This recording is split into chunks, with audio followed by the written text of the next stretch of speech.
Bonjour à toutes et à tous, ma team Kiefer, c'est avec grand plaisir que je vous retrouve aujourd'hui pour cette nouvelle vidéo pour un bilan classement Ligue 1, Ligue 2 nationale pour cette saison 2022-2023.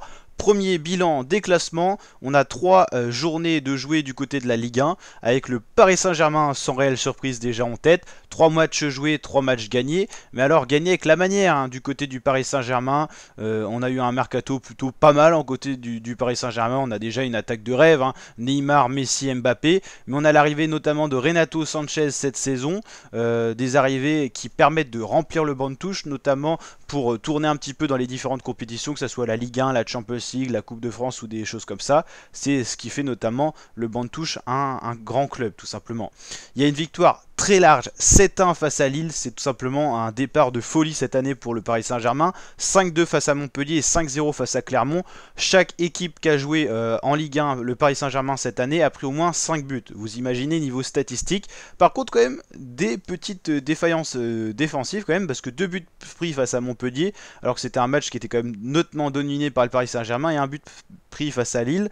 Attention parce qu'en Champions League les cadeaux seront pas pareils, c'est-à-dire que le niveau sera plus élevé. Donc attention au niveau défensif, il y a des petites alertes. Bon, une dream team quand on voit qu'il y a Sergio Ramos, qu'il y a Donnarumma, enfin franchement une équipe de rêve. Lens deuxième qui débute bien sa saison, 2 gagnés à 1 nul, 0 perdu, 7 points de prix, 7 buts marqués, 3 buts concédés. Voilà les statistiques de Lens. Par contre, du côté du Paris Saint-Germain, c'est 17 buts marqués. Vous voyez bien que déjà ça se détache. 3 buts concédés, par contre, c'est pas la meilleure défense du championnat.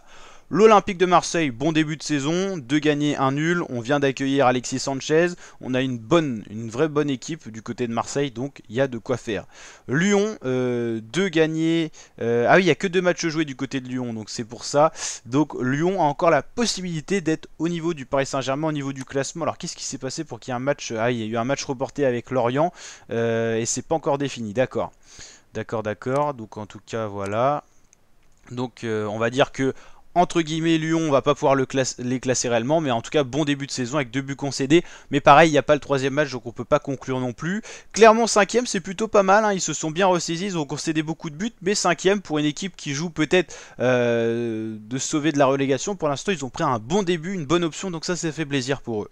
6ème Toulouse, qui arrive de Ligue 2, ils ont dominé totalement la Ligue 2 la saison dernière.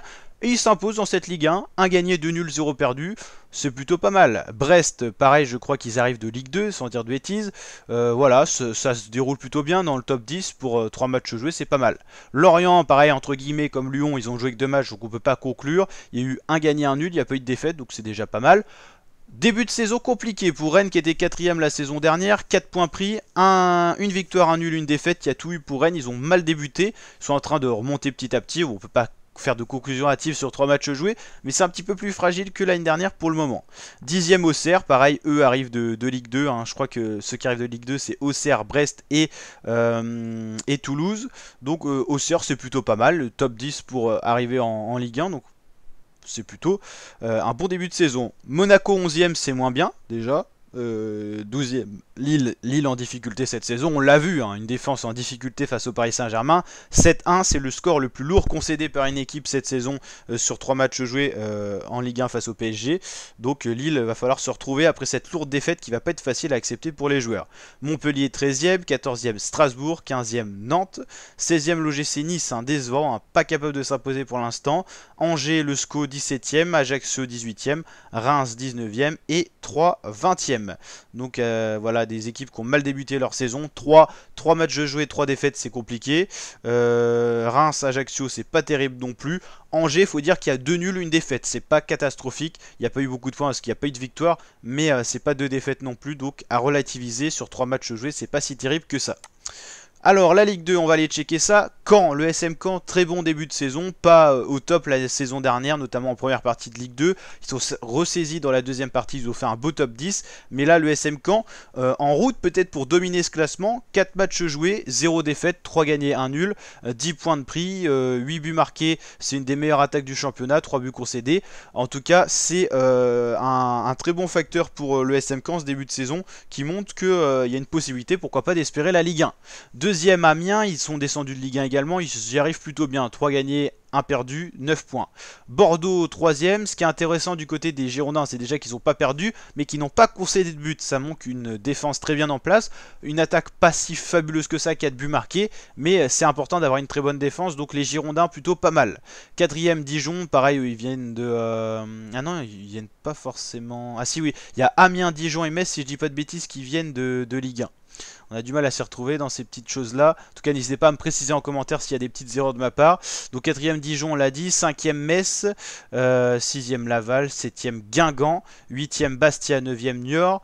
10e Le Havre. Un peu moins bien Le Havre hein, depuis quelques saisons. Ils étaient plutôt quasiment à la jonction pour passer en Ligue 1.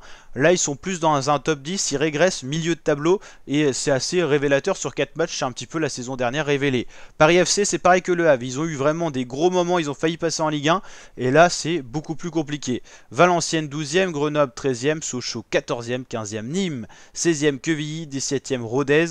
Un peu plus en difficulté en bas de tableau, Pau, Annecy et Saint-Etienne. Saint-Etienne c'est catastrophique, hein. C'est vraiment une grosse défaite, une lourde défaite qu'ils ont concédée lors de leur dernière rencontre face au Havre. 6-0, un carton rouge, c'est quasiment un carton rouge par match. Comment dire, Saint-Etienne. Pas de victoire cette saison, c'est inquiétant. Bon, la saison encore longue, mais en tout cas, c'est inquiétant du côté de Saint-Etienne qui descend de Ligue 1 justement. Oui, donc du coup, il y a une erreur de ma part. C'est Saint-Etienne, Bordeaux et Metz qui descendent de Ligue 1 et non Amiens et Dijon. Voilà, petite rectification. Je remontais à 2-3 années en arrière avec mes petites anecdotes. Classement national, pour l'instant, c'est Bourg-Péronnas qui est en tête. Sur 2 matchs joués, c'est pas énorme non plus, hein, donc c'est un pré-classement. Rien forcément de très révélateur pour le moment. On verra ça. Il y a un bilan par mois, voire 2 sur la chaîne YouTube. Donc on suivra tout ça sur la chaîne. Bastia Borgo 2e. Red Star 3e. 4e Châteauroux. 5e Concarneau. Le Puy du Fou 6e. Dunkerque 7e. Versailles 8e. Le Mans 9e. Avranches, la petite équipe de la Manche 10e. FC Martigues 11e. Stade Briochin 12e. Gobelin 13e. Orléans 14e, FCBV 15e, Sedan 16e, Nancy 17e ou encore le SC Cholet 18e.